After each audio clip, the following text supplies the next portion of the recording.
Ici, c'est une chaîne industrielle constituée.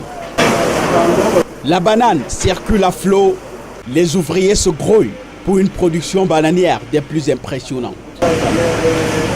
Nous sommes à Njombe, dans la région du littoral.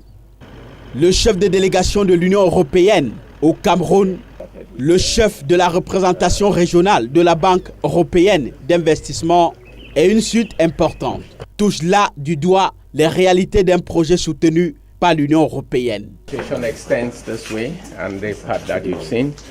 Près de 32 milliards de nos francs à la disposition du Cameroun pour ce projet banane déjà sur les rails, ici à Njombe, comme là à Tiko dans la région du sud-ouest. La lutte contre la pauvreté et le chômage à l'objectif. Il y a 700 emplois créés dans cette plantation. Vous voyez ici les activités en cours. Donc c'est très impressionnant. Il y a 260 hectares, je crois, déjà mis en culture. Une extension est prévue. L'Union européenne reçoit chaque année en moyenne 300 000 tonnes de bananes en provenance du Cameroun, son premier fournisseur africain.